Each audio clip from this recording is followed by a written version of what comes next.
The Good Lawyers Gone Bad podcast is brought to you by me. I'm a professional CLE teacher. I teach ethics CLE. I call myself the CLE performer. I know we need to get critical content. I just think it would be a nice idea if we could stay awake in the process. If you're looking to create an interesting CLE for your firm or your bar association or your annual meeting, look me up. I'm at stuartteicher.com. You can find a list of my programs and reach out to me. I'll be happy to talk to you about doing a program for your organization.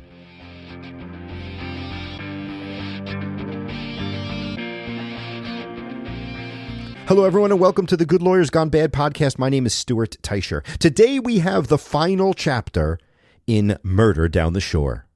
Just a little scheduling note. Today is Friday, April 25th.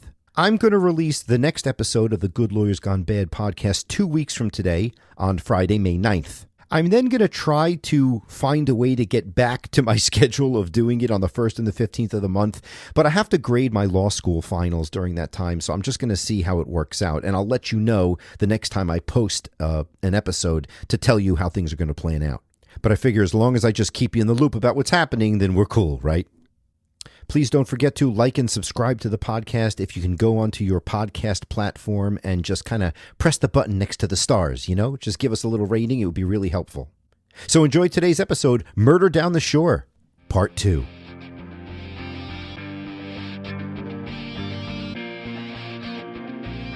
Tom stared at Debbie across the table, considering the tactic he should use.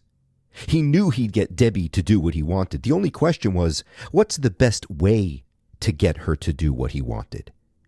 Should he try to coax her into it? Should he try to ask nicely? Maybe he should even plead. No, begging wasn't in Tom Capano's nature. He'd be far more likely to go back to the tried and true approach of coercion backed with threats and anger. The method Tom Capano used to get Debbie McIntyre to do what he wanted may have been in question, but Tom Capano knew what her answer would be. It was the answer that she seemed to be giving him throughout the entirety of their 15-year affair. Debbie McIntyre would say yes. She had done so in the past. Yes, Tom, I will date you even though you're married. Yes, Tom, I will continue to date you for well over a decade knowing that you are married with children. Yes, Tom, I will fulfill your fantasies like having sex with other men while you watch. And this time, he knew she would ultimately say, yes, Tom, I will buy you a gun. He knew that would be the answer because Tom Capano always got what he wanted. Tom Capano believed that he could will a situation into existence. Any situation. He had a unique power to manipulate and influence and sway others, and he knew it. Because Tom Capano was a legend in his own mind. Actually, it wasn't just in his own mind. He had both the credentials and the reputation to back it up. Tom Capano was smart, he was handsome, he was wealthy, and of course, he was powerful. And that power was both inherited and created. Tom Capano had a jump in developing his power. He was part of an established local family of custom home builders. The Capanos were well known in the Wilmington, Delaware area, and with notoriety comes clout. While Tom might have gotten a step up from his well-known family, his true power was self-made. That's because Tom Capano didn't follow his brother's footsteps and go into the multi-generational family business. No, Tom Capano took a different approach and became a lawyer. Tom Capano used his law degree to gain respect and develop influence. He became a power broker in the Delaware political machine, and he was good at it. Tom Capano was smart and manipulative and cunning, and he knew how to win. He knew he could win wherever, whenever, and against whomever he wanted. And he knew how to win. He knew that sometimes, in order to secure that win, you had to plan ahead. And that is why he was having this conversation with his longtime loyal mistress. Debbie McIntyre was one of several mistresses that Tom had over the past decades. Yeah, you remember in part 1 of this story when I said he was a player? Yes, Debbie was one of several mistresses, though she was arguably the most loyal. And Tom was counting on that loyalty right now because she was going to play a critical role in the scheme he was planning. Tom Capano was going to commit a murder. And the one thing he knew, was that he was not going to get caught. To ensure that he wouldn't be caught, Tom had to separate himself from the deed he was about to commit, and that's why he was enlisting the help of Debbie McIntyre. The approach Tom Capano ultimately settled on to get Debbie to help him out was, as you would expect, lying. Tom told Debbie that he was being extorted and he needed the gun for protection. It worked, because soon after this conversation, Tom and Debbie drove together to a gun shop. Tom waited in the car as Debbie went in and bought him a .22 caliber handgun. Debbie McIntyre wasn't the only person Tom Capano was trying to unknowingly enlist in his upcoming evil undertaking. He floated the same lie to his brother Jerry. He told Jerry that someone was trying to extort him and that Tom was worried about the safety of his children. Tom told his brother, "If anyone tries to harm my kids, I'll kill them." Tom was not telling Debbie or Jerry the truth about why he needed that gun. Tom wasn't being extorted. Tom Capano was having a problem with another one of his mistresses, a young woman named Anne Marie Fahey. And the trouble was about to come to a head because Tom and Anne Marie were going to meet for dinner. When Tom and Anne Marie met at Ristorante Panorama in Philadelphia for dinner, the two were on edge. Anne Marie was going to break up with Tom, and she was very worried about how he'd react. How could she not be worried? Once when she tried to break it off, he grabbed her by the neck while they were driving in a car. She was so scared that she actually jumped out of the car just to get away from his rage. And then there was an added element. Tom was probably particularly sensitive about letting Anne Marie go now. After years of cheating on his wife with multiple women, the couple had just separated. At dinner that night, Anne Marie told her long-time volatile lover that things were over. No one heard the conversation, but she simply had to have said it. She met with her psychiatrist earlier that day to summon the strength to do it, so she must have done it. And yet, there was no yelling. No fighting. No one made a scene. How on earth could a man who was known for such violent fits of jealousy remain so calm when he was jilted by a longtime girlfriend? Maybe because it wasn't a shock. Maybe Tom wasn't blindsided by the breakup. Maybe he was expecting it. And maybe because he was expecting it, he was planning for it. Anne Marie made it clear to Tom over the years that she wanted out of the relationship. She tried to break it off several times, but it never stuck. But Tom must have sensed that Anne Marie was going to try again, and he must have known that this time Anne Marie had the resolve to break it off for real. But how did he know? Did he find out that Anne Marie started to see another man? She had. Anne Marie fell in love with a man who was better for her. A younger man, a man less prone to flying off the handle at the slightest provocation. Did Tom find out about Michael Scanlon? He could have. Tom was notoriously jealous, and it wouldn't be beyond comprehension for him to have followed Anne Marie, watched where she went, who she went with, and figured out who this new man in her life was. Whether Tom knew about Michael is not clear. What is clear, however, is that Anne Marie Fahey planned on ending it with Tom Capano, and Tom Capano planned on ending things for Anne Marie Fahey. Maybe the reason Tom Capano left Ristorante Panorama without making a scene is because he knew what he was about to do. Maybe he needed to keep his wits about him. Or maybe the reason was more conniving. Tom must have known that if he lashed out, people would see it. They would tell the cops what they saw, and since Tom knew that he'd be the obvious first target in an investigation into Anne Marie's disappearance, he was not about to leave a breadcrumb trail of evidence leading right to his feet. Tom Capano was too smart for that. So, Tom bit his lip. He listened to what Anne Marie had to say, he controlled his temper, and the two of them left the restaurant as a couple without incident. Every time I hear the name Michael Scanlon, I feel bad for the guy. I have this picture in my mind of a guy who's just bouncing around like a little puppy, happy about life and sort of oblivious to the dangerous world around him. Maybe that's not an accurate vision of the guy, but he was certainly in the dark when it came to his girlfriend's other life. Anne Marie Fahey was planning on starting a new life with Michael Scanlon. The reason she found the courage to break it off with Tom Capano was because of the future she envisioned with Michael. But she never told Michael about Tom.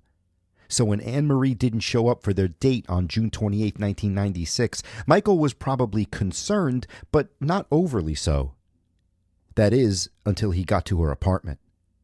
Michael and Anne Marie's friends told her landlord that they were concerned about her. After a bit of cajoling, they convinced the landlord to let them look around her apartment. That was when they found Anne Marie's diary, and that had to be the moment that Michael Scanlon learned about his girlfriend's other life. It must have crushed him. When the group asked the police to get involved, Michael was probably numb. When the cops dragged their feet initially, after all, people disappear all the time, Michael was probably still in shock. And when Anne Marie's friends started to create search parties and put up signs on telephone poles alerting the community about their lost friend, Michael was probably confused. He surely helped, but he must have been listless.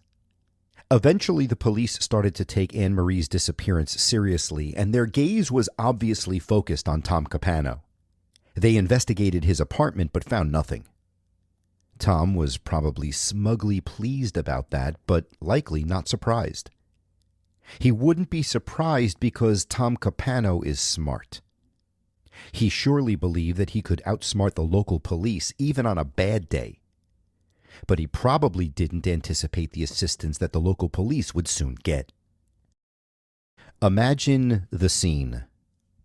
Senator Tom Carper leans back in his desk chair, staring out the window of his legislative office. It's June in Washington, D.C., which meant that it's already hot in the district. He's deep in thought about the disappearance of his longtime staff member and scheduling secretary, Anne Marie Fahey. The intercom on the senator's phone comes to life, and he hears his assistant's voice. "Phone call on line 2, Senator." "Thanks," the senator replies. He reluctantly grabs the phone. "This is Senator Carper," he says dejectedly into the receiver. A woman replies in a curt manner. "Hello, sir. Please hold for the president." Senator Carper instantly comes to attention in his chair. In his mind, he scolds his assistant. "You could have told me you was the president of the United States on the line." After a quick moment, he hears that famous Arkansas drawl. "Tom, it's Bill Clinton. Thank you for taking my call." "Well, of course, Mr. President. What can I do for you?" "Actually, Tom, I'm calling to see what I can do for you. I heard about your missing staffer, and I wanted to let you know that the resources of the federal government are at your complete disposal. You tell me what you need, and I'll make sure Janet gets it to you." "Thank you, Mr. President. You know, we could use a top-notch investigator to help us out on this one." The president probably replied, "Consider it done. Stand by and we'll get that ball rolling." "Thank you, sir. I really appreciate it." "You got it, Senator. Keep me posted on how things work out." And the line goes dead. The full weight of the federal government was about to be thrown at the Anne Marie Fahey case. Thomas Capano was about to get a more capable adversary. Or was he?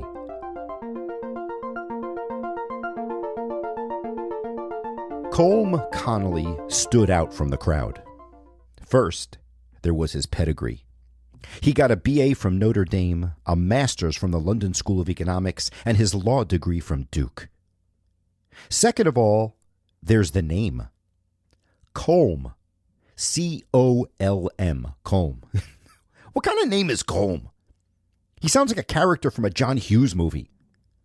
Clay, Blair, Steph, Cameron, Jake, Sloan.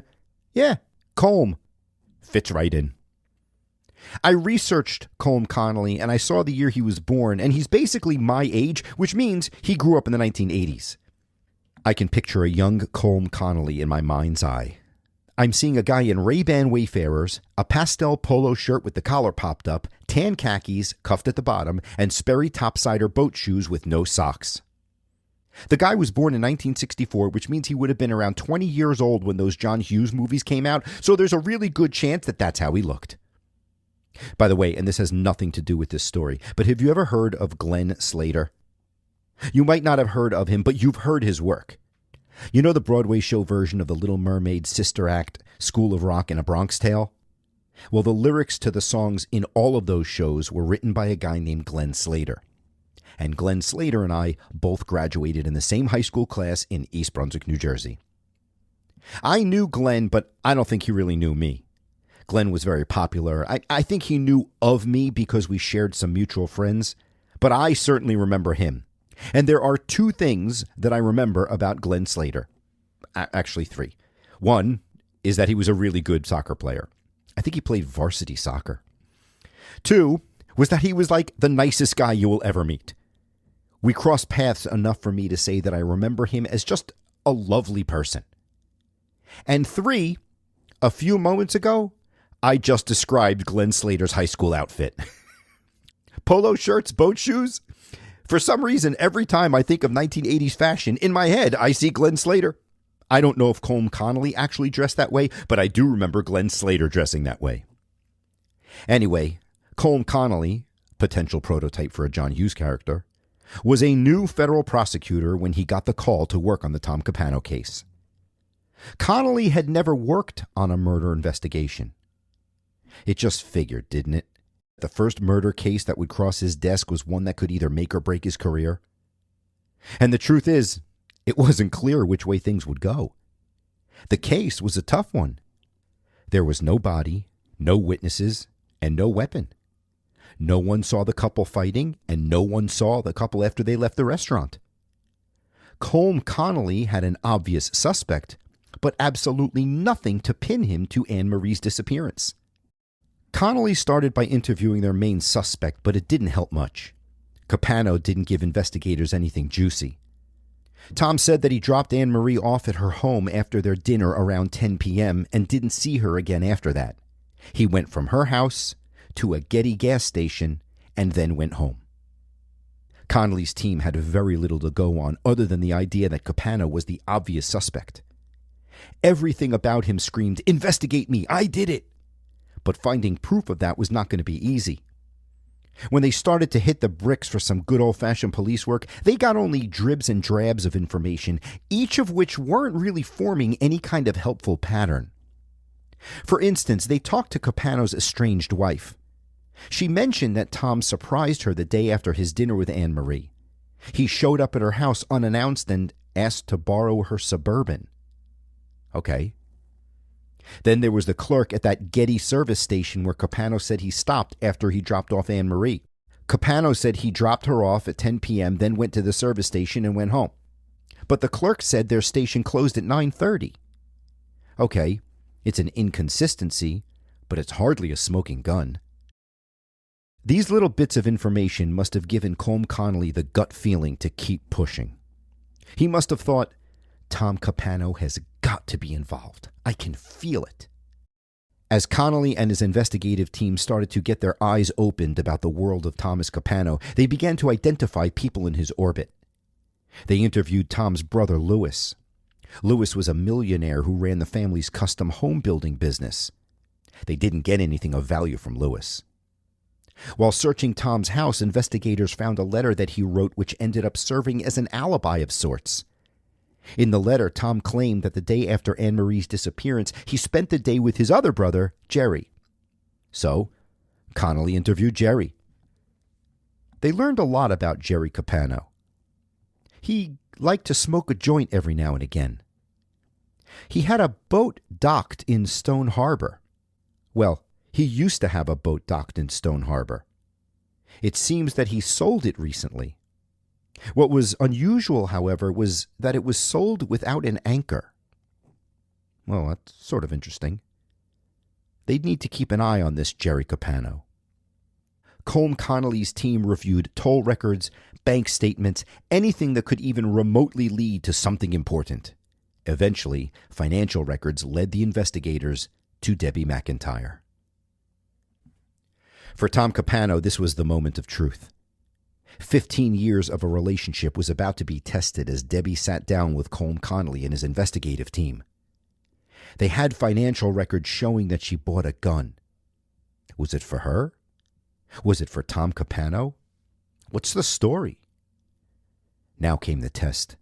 Would Debbie tell investigators that she bought the gun for Tom and gave it to him that same day? Or would she show loyalty to her longtime boyfriend? Tom Capano would be proud, because Debbie McIntyre lied to investigators. Yes, Debbie admitted she bought the gun, but she claimed that she didn't give Tom the weapon. She only told him about it. Plus, she told Connolly's team that she threw the gun away before Anne Marie disappeared. Tom Capano had to be feeling pretty good about things. He'd covered his tracks, but good. This Colm Connolly character was no match for the suave and smart Tom Capano. But Colm Connolly wasn't giving up. He couldn't walk away from his first murder case, and he couldn't walk away from a case with such an obvious suspect. And yet, he was still so far away from having anything tangible. It had to be incredibly frustrating. Sure, Colm Connolly gathered a bunch of evidence, but there's a difference between evidence that looks really incriminating and evidence that will fulfill a legal burden of proof in court. The stuff Connolly gathered so far was casting doubt on Tom Capano, but it wasn't enough to convict him beyond a reasonable doubt. So they kept on pushing. They found more trivial information, like a receipt that showed that a few days after Anne Marie disappeared, Capano bought some stuff at a store called Wallpaper Warehouse. Colm Connolly must have thought, wallpaper? Really? Interior decorating was hardly going to lead to evidence of murder. But then Connolly got to thinking. He knew a lot about Tom Capano at this point, and Tom Capano didn't seem like the kind of guy who would do home improvements himself. Connolly and his investigators started to brainstorm a bit. Tom Capano was the kind of guy who paid other guys to do that sort of thing for him. He's not going to wallpaper a house on his own. And besides, Capano was living in a rental. So why would he put in money and buy wallpaper for a place that wasn't even his? The two men were intrigued, and they wanted to get some more information about these mysteriously timed home improvements. So Connolly picked up the telephone and dialed the number he found on the receipt for the Wallpaper Warehouse store. When the person on the other end of the phone picked up, Connolly heard a voice say, "Thank you for calling Airbase Carpet." Connolly looked at his investigator, confused. Airbase Carpet? A carpet store? I thought it was a wallpaper store. The two lawmen exchanged glances, and then their faces lit up. They both realized, oh my goodness, he rolled her up in the carpet. That's what this is all about. The investigators were starting to put things together. If Capano murdered Anne Marie in his apartment and rolled her up in the rug, then it must have made a mess. There must have been blood all over the place. Maybe they needed to look into that a little deeper. So investigators went back to re-review Capano's financial records in light of this new direction. They found that a few days after the disappearance, he used his credit card at a store called Happy Harry's. What did he buy at Happy Harry's? Tom Capano bought a bottle of carbonara blood stain remover. Investigators now went back to search Capano's house again. After an 11-hour search, they found 2 tiny drops of blood, one on a radiator and one on some woodwork. But whose blood was it? You know whose blood they thought it was, but they needed to confirm if it was really Anne Marie's. After a little more investigation, Connolly learned that Anne Marie had recently donated blood. His team was able to retrieve one of the packages of blood from the donation center, and sure enough, it was a match. They were inching closer. With a renewed sense of vitality in their investigation, the Connolly team talked to others who might have information about the evidence they recently retrieved. Sure enough, Tom Capano's maid told them that a carpet and love seat had recently been replaced in his apartment. Wait a minute. A carpet and a couch were replaced? I mean, I guess that makes sense. The murder scene was probably such a mess that Capano had to dump the love seat as well. But where did it all go? Connolly thought more about it. Where do you get rid of a carpet and a couch? It's not like you could just throw them to the curb. They're too big and someone's going to see it. You'd have to dispose of it somewhere like a dumpster, a large dumpster, like the kind of big dumpsters they have on construction sites, like the construction sites where they build big new custom homes. It was time for the investigators to return to the Capano home building company. They revisited Tom's brother Louis Capano and they questioned him about the dumpsters on his job sites, but they got nothing. Louis didn't tell them about anything unusual. But word of the visit by investigators must have spread throughout Louis's company. People must have been whispering about what Colm Connolly was asking, and that is how Colm Connolly ended up at a truck stop. Colm Connolly probably didn't make a habit of hanging around truck stops. I mean, I don't know the guy, but I'm just guessing that he's probably more of a chill at Starbucks kind of guy, or maybe grabbing a few beers while taking in a minor league baseball game kind of guy, you know? I mean, when you think about it, with a name like Colm, he could have actually been a shortstop, right? Now batting third, Colm. Connolly. Colm Connolly, the federal prosecutor, however, was hunting down a murderer. So, you go where you need to go. And that's why Colm Connolly was sitting in a truck stop, waiting. Maybe Colm was sitting in a booth nursing a cup of coffee when Shaw Taylor approached his table. Taylor was a project manager at one of Louis Capano's job sites. As the men got to chatting, Taylor told Connolly that Louis Capano asked Taylor to empty a half-filled dumpster from one of their job sites. It's an unusual move. Those dumpsters are usually emptied when they're full. It was then that Colm Connolly realized it was time to get his hands dirty. Literally. Shortly after his meeting with the project manager, Colm Connolly and his investigative team spent a day at the dump. Connolly figured out which landfill received the dumpsters from Capano's job sites, and his team threw on their gloves and face masks and got to digging. Police and FBI agents combed through trash and construction debris, searching for the rug, the love seat, and anything else that might be helpful. After going through not one, but 2 landfills, they came up empty. Colm Connolly now had a whole lot of interesting, but pretty much worthless evidence. Yeah, there was a little bit of blood. And sure, there was a lot of incriminating testimony from people, but not enough to justify criminal charges against someone.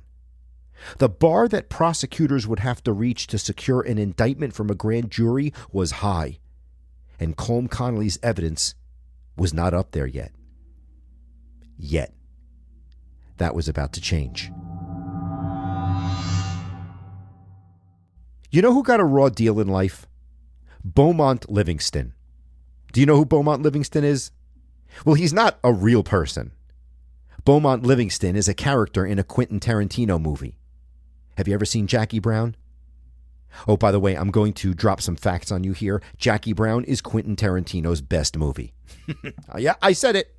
Pulp Fiction, paradigm shifting for sure. But I am a dialogue guy, and nothing beats Jackie Brown for me. Anyway, in Jackie Brown, Samuel L. Jackson plays a gun runner. Beaumont Livingston is played by Chris Tucker, and he works for Samuel L. Jackson's character. But Beaumont Livingston has an unceremonious end. He got picked up for selling guns, and his boss, Samuel L. Jackson's character, bails him out. But when he's out on bail, Samuel L. Jackson's character kills him. The reason? Beaumont Livingston became a liability. That's the same reason, and I'm about to give you a Sopranos spoiler here, but come on, the show is 100 years old. You should have seen it. That's the same reason that Big Pussy got whacked. Yeah, Pussy got into trouble in the show. He was arrested, and once he was arrested, the cops started to lean on him. They wanted Tony Soprano, so they used Pussy's criminal charge as leverage. Tony Soprano didn't kill Pussy just because he was disloyal. He killed him because Tony Soprano knew that the only way Pussy could save his ass is if he flipped. That is why Beaumont Livingston became unalived as well. That's why the person who is most dangerous to a big criminal is their closest confidant. Tom Capano, he had nothing to worry about. Debbie McIntyre already lied for him.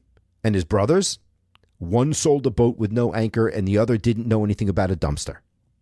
Tom Capano was good. Until he wasn't.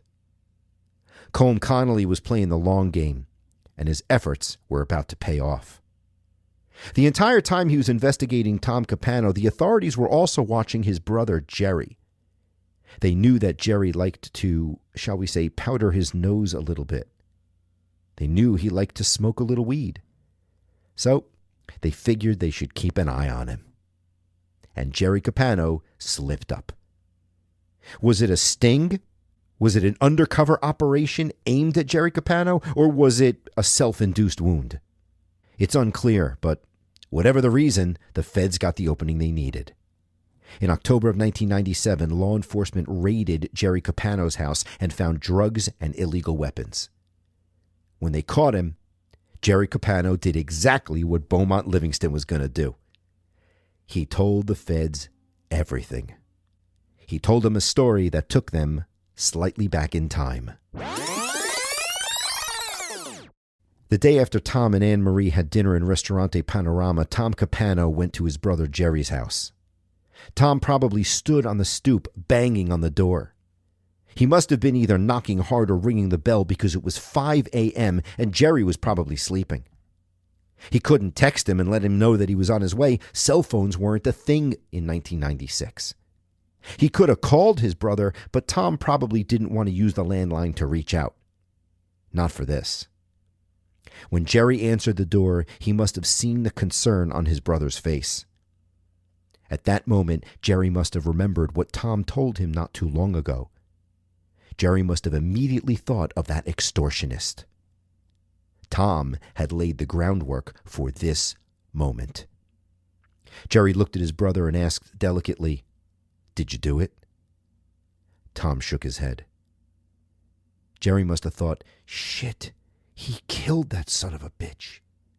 The story that Tom planted in his brother's head weeks ago about the extortionist stuff was now bearing fruit. Before you knew it, the brothers sprung into action. Tom went back to his apartment and waited for his brother Jerry to show up. When Jerry got there, he was greeted by a 42-gallon cooler. The two men threw the cooler into Tom's wife's Suburban, which Tom had just borrowed from his wife unexpectedly, and they drove to Jerry's house in Stone Harbor. They dragged the cooler onto Jerry's boat, the Summer Wind, and headed out into the ocean. After throwing the cooler in the water, it was Jerry's lame idea to try blowing a hole in it to get it to sink. When that didn't work, Jerry was the one who turned his back on his brother.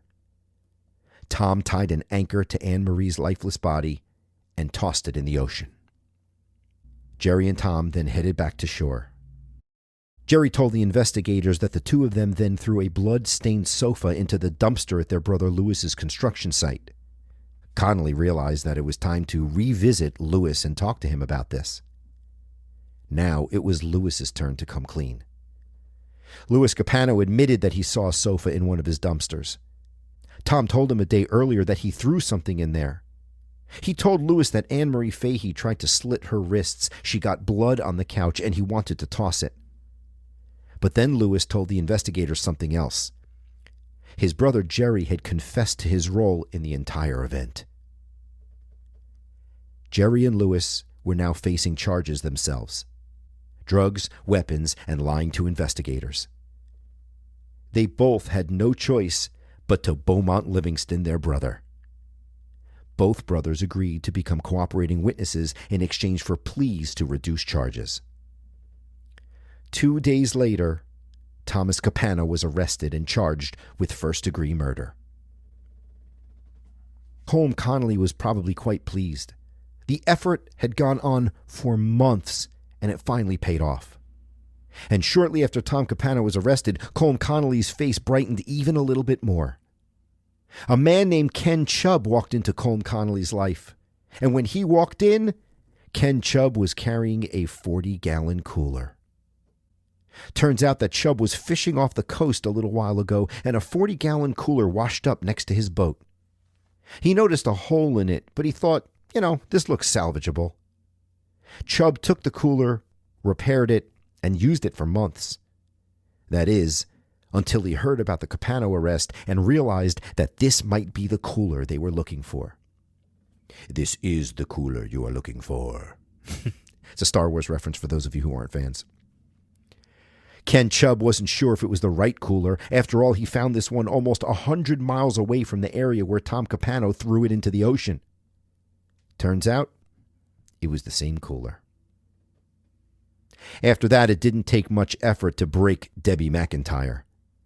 She came clean and also agreed to cooperate in exchange for an agreement not to be charged with perjury.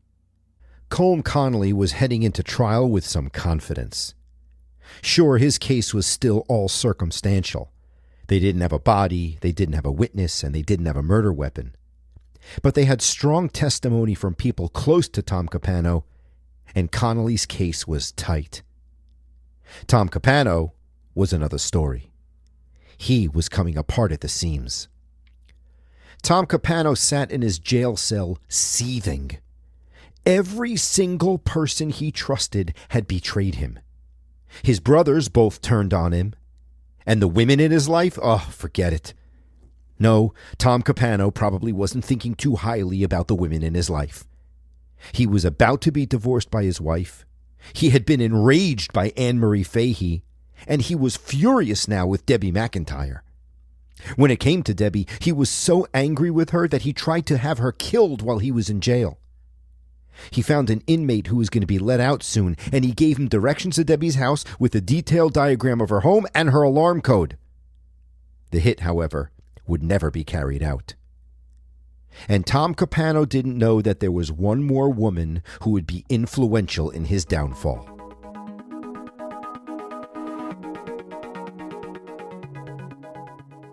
When you're called for jury duty, you never know if you're going to be chosen.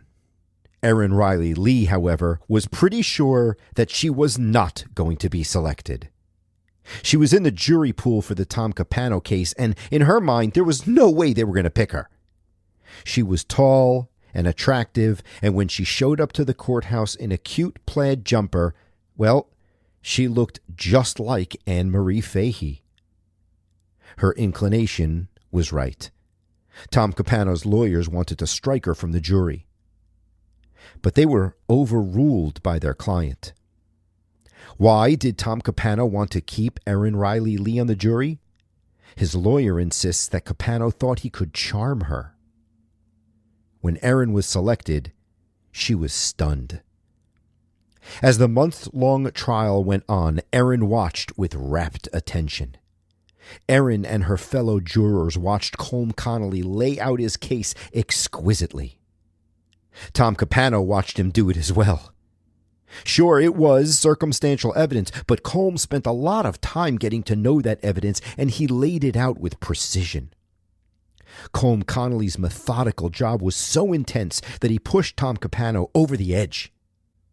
At one point, Capano raised to his feet during the trial and lashed out at the prosecutor in open court, calling him a heartless, gutless, soulless disgrace for a human being. Capano had to be removed from the courtroom. Oh yeah, Tom Capano was losing it. He was backed into a corner. Maybe that's why he threw a Hail Mary. He threw a Hail Mary and tried to blame Debbie McIntyre for the murder.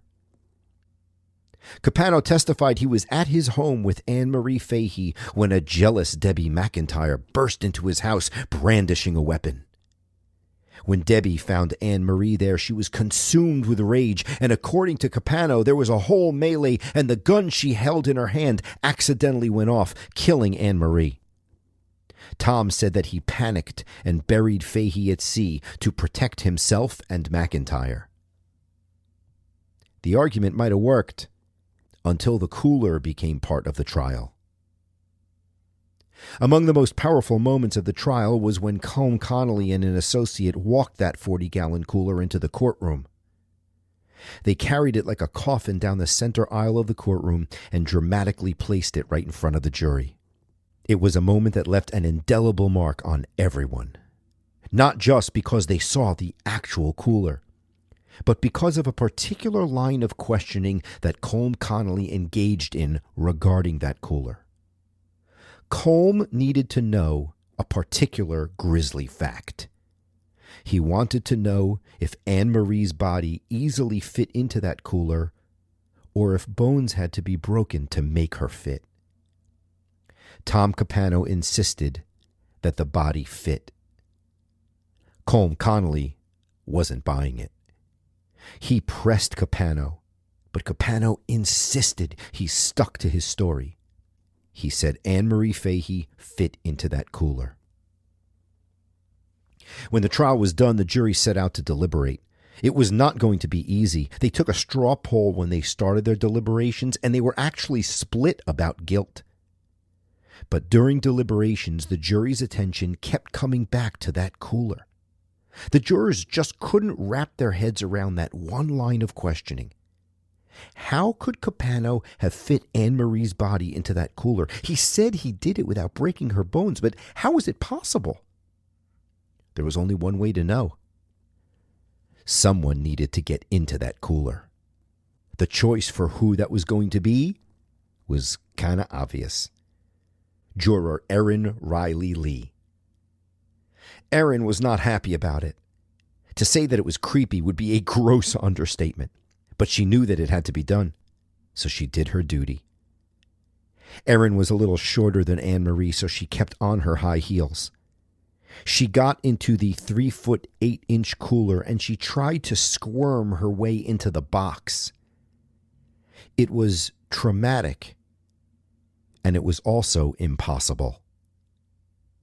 When Erin didn't fit, the jurors realized that Capano was lying. There was no way to put a human being into that box without doing something horrible to the body. And once they believed that Tom Capano was lying about that fact, it was pretty easy for them to find holes in the rest of his testimony. Tom Capano was ultimately found guilty of the murder of Anne Marie Fahey. He was sentenced to death. His sentence was later appealed and reduced to life in prison, but he never saw the outside of a jail again. Tom Capano died of a heart attack in prison a decade after being convicted. This episode of the Good Lawyers Gone Bad podcast was brought to you by my CLE programming. If you'd like to see some of my on-demand programs, you can go to Serify Legal Edge, you can go to clecenter.com, and you might even be able to go to the on-demand catalog in your bar association, whatever state you're in. I speak for a ton of states. I've got stuff on the on-demand catalog for a ton of states. Florida, California, Vermont, South Carolina, New Mexico, Oklahoma, all over the country. If you want to get some information on the next story about the content of what we're going to be talking about next, watch the Good Lawyers Gone Bad social media pages. Take a look at our Facebook page. Follow us on Instagram. We're not on TikTok. I will not do TikTok. I just can't bring myself to do it. Thanks very much, everybody, for joining us. Have a great day.